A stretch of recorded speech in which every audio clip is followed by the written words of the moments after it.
Bu emnege tартып атат камера.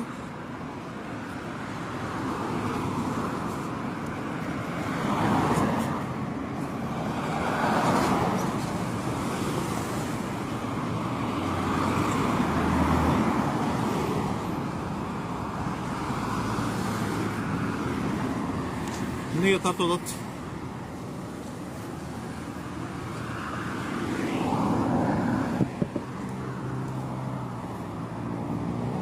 Hiç kim yok.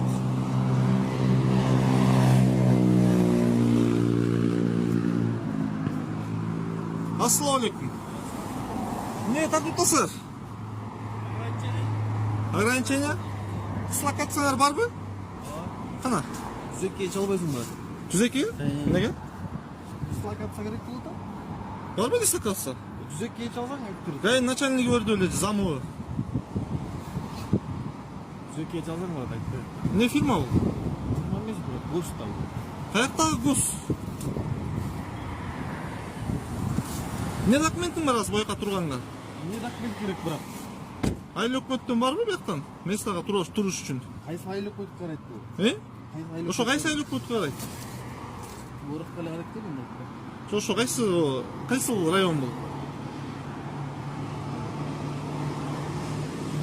Ошо айыл өкмөттөн МТУдан турганга местага разрешение алыш керекчүмү? Дислокация алыш керек. Дислокацияны көрсөтсүң? Дислокация түзекке çalбайсың ба?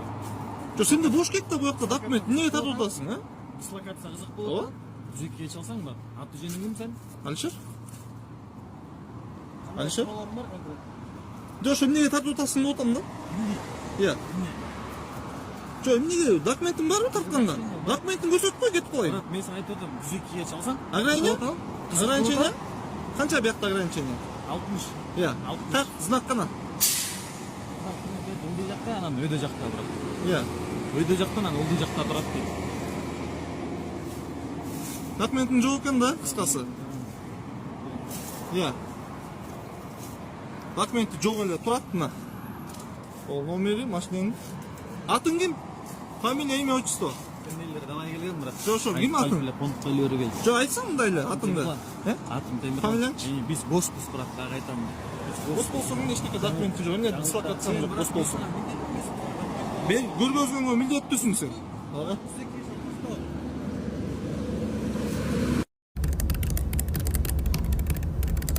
Ассалому алейкум, мусапырда эмгектенип жүргөн мекендештерим. Сиздерге Москва шаарынан кайрылып жатабыз. Бардык документтерди жасайбыз.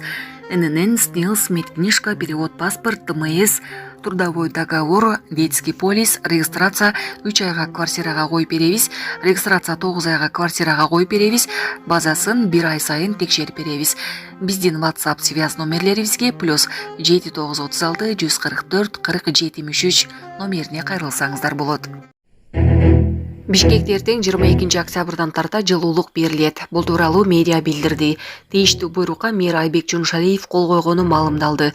Бишкек шаарынын метеорологиялык болжолдоосун жана абанын температурасын жакынкы күндөрдө анын өзгөрүү динамикасын эске алуу менен жылытуу мезгилин 22 октябрдан тарта баштоо чечими кабыл алынды деп айтылат маалыматта.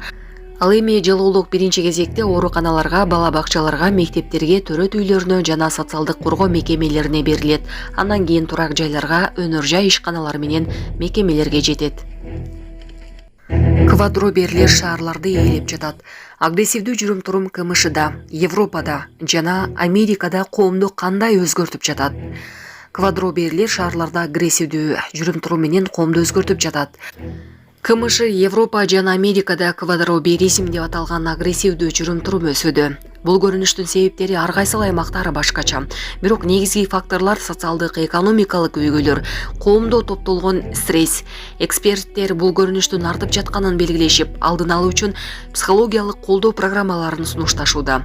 КМШда бул көрүнүш социалдык өйгөлөр жана стресске байланыштуу болсо, Европада ал социалдык теңсиздиктердин натыйжасы деп саналат. АКШда квадроберизм массалык наразычылык акцияларына түрткү берүүдө.